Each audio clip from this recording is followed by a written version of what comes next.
Thank you very much for making a date with me on the marketplace. Welcome back. Now, head of research at the Bank of Ghana, Philip Otu, has assured new guidelines issued to commercial banks for foreign exchange trading will complement efforts to stabilize the local currency. According to him, the cedi's appreciation against the major trading currencies will improve further to ensure the stability is sustained. Philip Otu spoke to Joy Business at the sidelines of the Graphic Business Stanbic breakfast meeting held in Accra yesterday. So, regarding how confident I am that the cedi will continue to hold its value, I am very confident. I'm confident because I think the managers of the economy are working hard to sustain the macro gains that have been achieved so far. Inflation is still being worked on. We expect inflation to come down. We expect our current account balances to also continue to narrow. And then we also expect the fiscal deficit to be well behaved this year.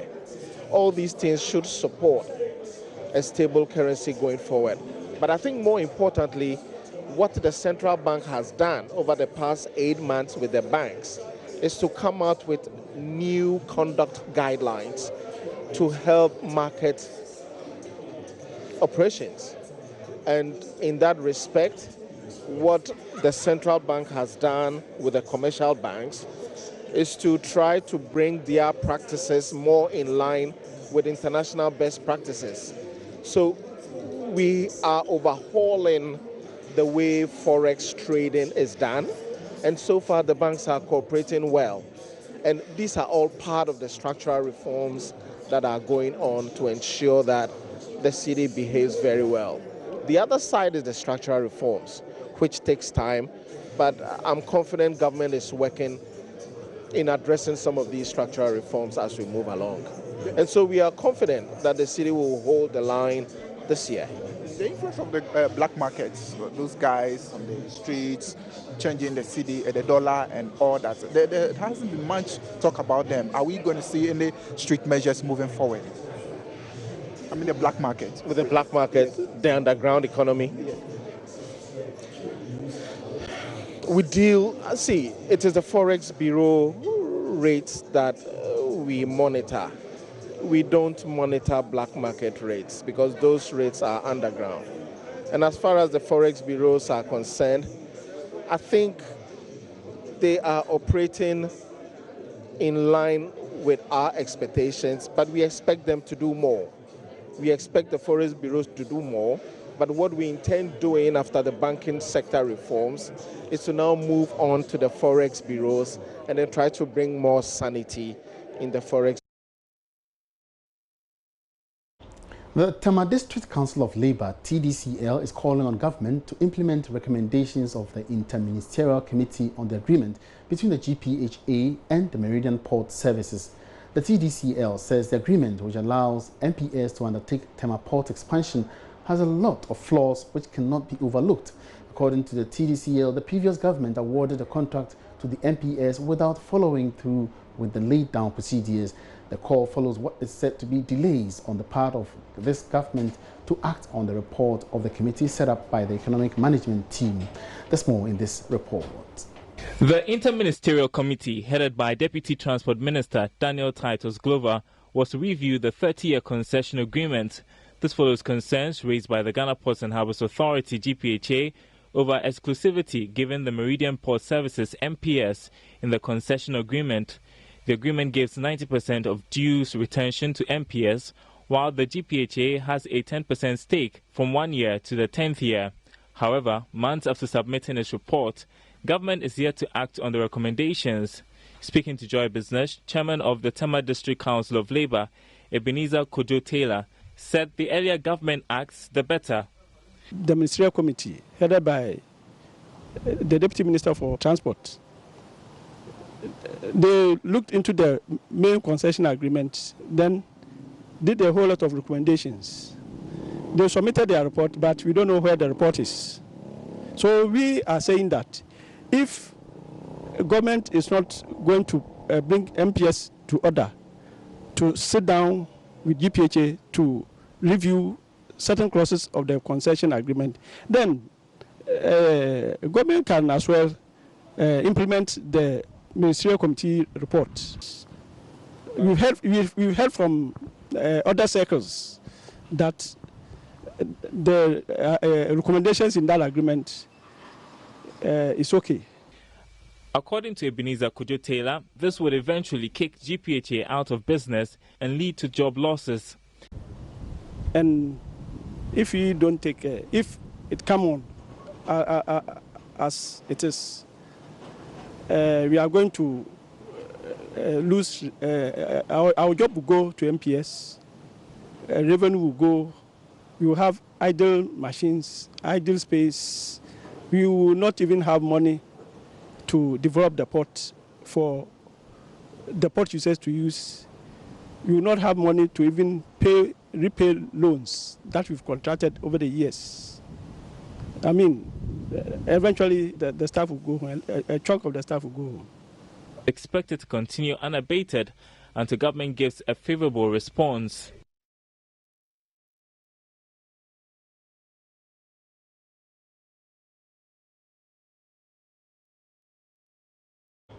Now, a Labour economist who is also head of the economics department at the University of Ghana, Professor Ba Boateng, says establishing the difference between job creation and employment is the best way to tackle the unemployment situation in the country. Charles Aite spoke with him and has come through with this report highlighting Ghana's unemployment menace. Day in and day out, thousands of Ghanaians scramble for limited job vacancies. Unemployment rate in the country remains a troubling trend as figures keep soaring despite government interventions. Statistics from non-governmental organizations Star Ghana show that the national unemployment rate nearly tripled from 5.2% in 2013 to 14.1% in 2017. In the same year, the International Labour Organization ILO estimated that youth unemployment among 15 to 24-year-olds in Ghana was 4.9%. Despite these alarming figures, we keep hearing messages like this one. Nation Builders Corps, 100,000 graduates have been hired. The freeze on public employment is over. We have hired about 350,000 people. So where are the jobs? Professor Ba Boateng is a labor economist and head of economics at the University of Ghana. He explained the difference between job creation and unemployment. That every day, every year, every month, at every point in time, jobs are being created by government, by private sector, those in the formal or informal. The activity that we perform every day create one job or the other, but it doesn't necessarily translate into employment. Emmanuel Senyet Asigre is CEO of the National Youth Authority.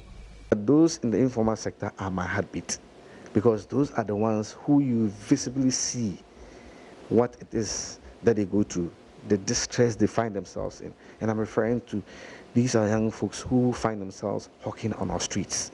I went to Newtown for a reality check. It's noon here and these young men are busily engaged in the game of drafts. I found out from one of them, Atta, whether or not he is employed. I cannot wake up every morning, dress up and go to work to receive 400 or 500 cedis as salary. This is not enough. Unlike Atta, who chooses to remain unemployed for reasons of a low salary, Francis, who works with a security firm, believes it takes proactivity to gain employment in Ghana. Well, God knows when the jobs will come for you to go and do and get a better salary that you want. So even as now currently, graduates are doing security works just to get something, just to penetrate somewhere. In the meantime, the National Youth Authority hopes to indulge 10,000 unemployed persons, especially in the informal sector, for a skills training program. As we speak, we have targeted 10,000 people for this year, 10,000 young people for this year, and that's going to be across the country. The dynamics to unemployment remains different when it comes to different sectors of the economy and different individuals alike. For draft masters that I'm engaging right now, they are saying that sometimes it has to do with the jobs. They'd have to shift jobs that are of low paying range. Others are also saying that others just don't want to venture into this whole field because of the dwindling natures and fortunes of vacancies across the country. Be it all as it may, the real issue on the ground is for government to create jobs and the private sector as well to create an enabling environment for those without jobs to have a well-meaning for and paid job in that regard. I'm Charles Aite for Joy Business. And now to another worrying situation where fishermen at Jamestown, a suburb of Accra, just like other fishing communities in the country, have been plagued by plastic wastes. A situation so disturbing that the U.S. Embassy recently warned that by 2050, Ghanaian fishermen will be harvesting more plastic than fish. On AM Business today, we looked at the situation again and interrogated authorities on how we intend to solve the issue. This is a repeat of the program.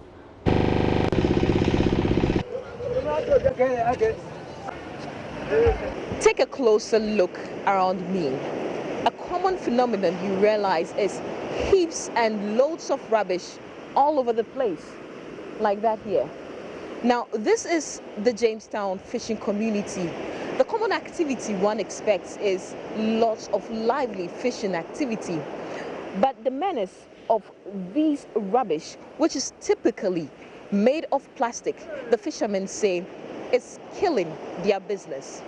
To what extent? Well, a recent report shows that by 2050, we may have more plastic in our waters than fish. But the fishermen here tell us how this phenomenon is currently impacting the activity.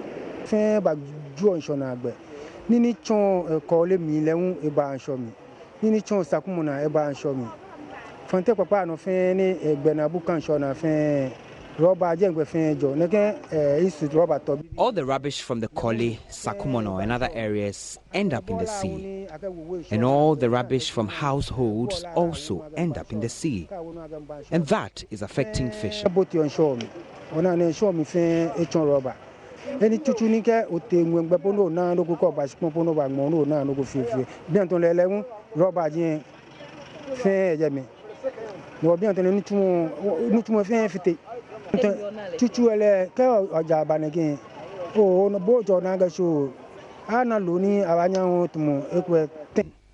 We used to catch a lot of fish, but because of a rate of pollution in the sea, we do not get as much fish now. We get less than 10 crates.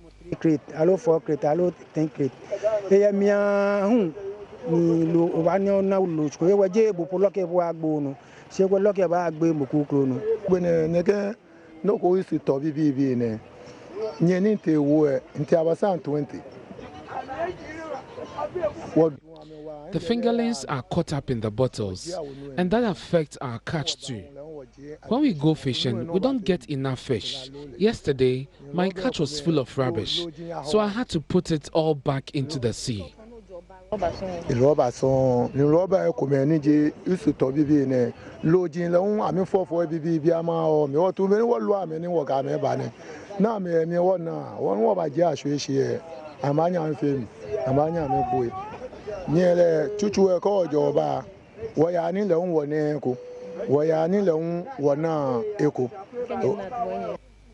We used to catch a lot of fish and we could sell them and get up to 50 million cedis.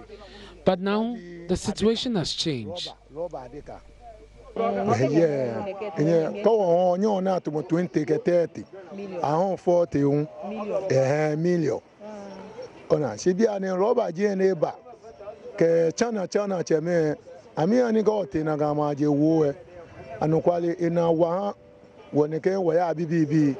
According to a post by the U.S. Embassy, over 3,000 tons of waste plastics are generated in Ghana every day, and less than 2% is recycled.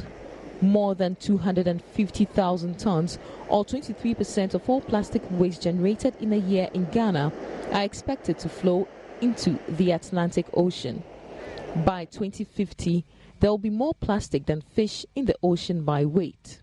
Mending of nets is not uncommon to fisher folk, but what we are witnessing here today is that the plastics actually get stuck in the net, making it very difficult to actually be mend. So most often they'll have to dispose. If you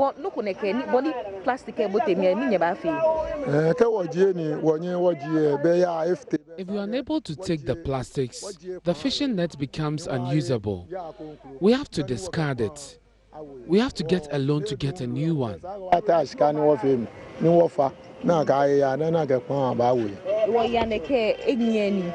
We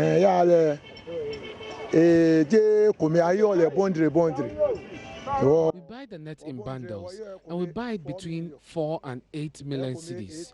For instance, I use 4 bundles. So the way the net looks now, it will be difficult to catch any fish with it.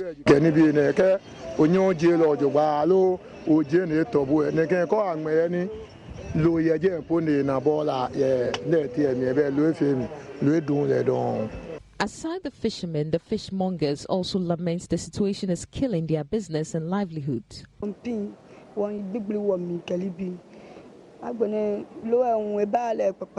We are suffering. The price of fish is costly. We used to buy the fish for 120 Ghana cedis, but now it's 250 cedis and 300 cedis. 2.5, 3 million, 2.8 Calibi. With a growing menace, the chief fisherman at Jamestown community, Ni Abeu Chirekwanda, said they had made several appeals to the authorities to help tackle the problem. However, all the appeals have failed to yield results.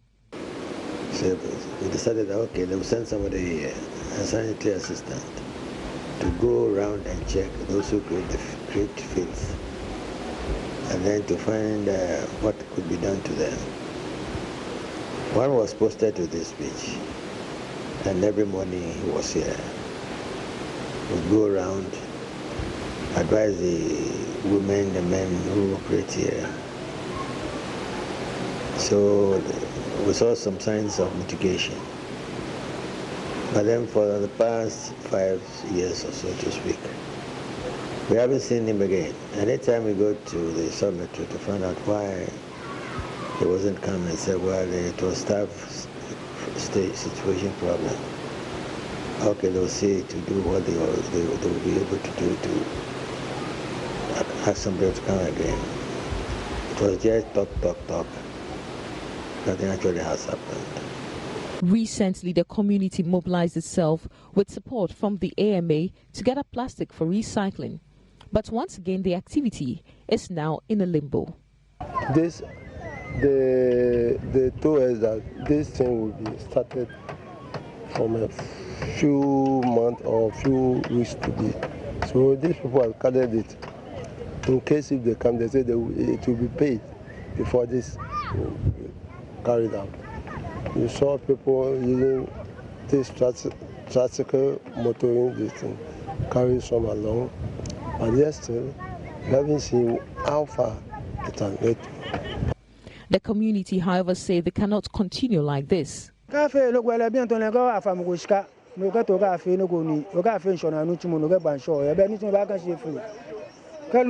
nothing is done about the issue, we will continue incurring debts.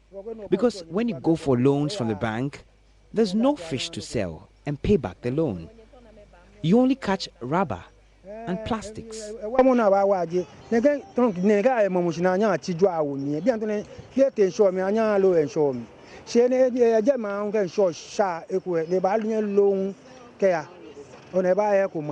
We need some containers so we can put the rubbish in them so they are carried away. I can feel it going to take back only to Mubu on against Chimogan. No can one The government must ban plastics, so we go back to paper and leaves. I think they'll be better because they decompose easily.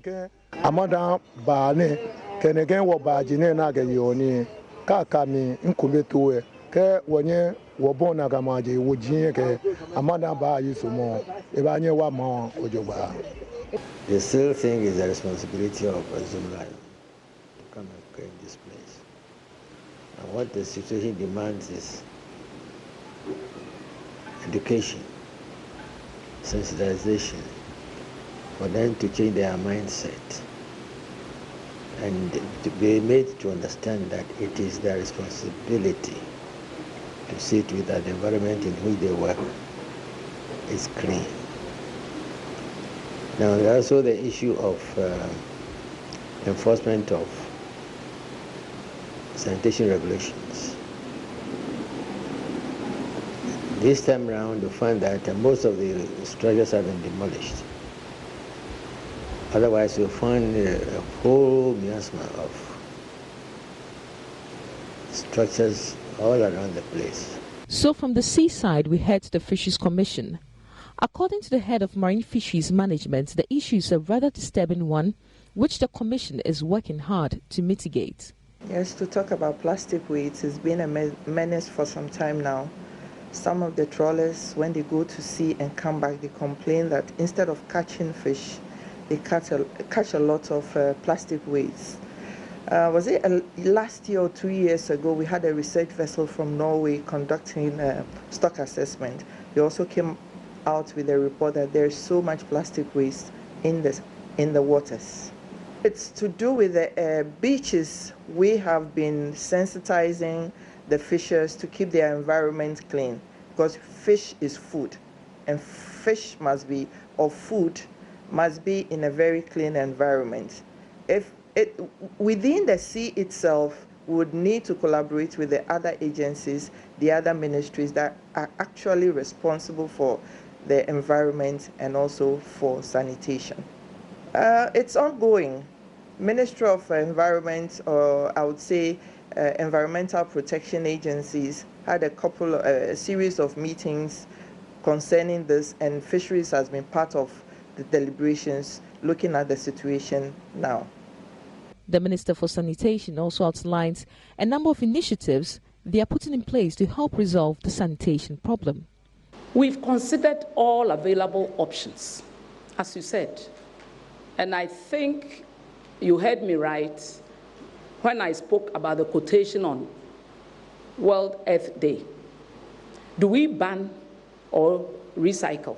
We have to make a choice. This is why I spoke about the collaborative efforts between us and the Ministry of Environment, Science, Technology and Innovation. We are talking seriously. My preference is not maybe Honorable's preference, but we have to collaborate to make sure we get the best for this nation.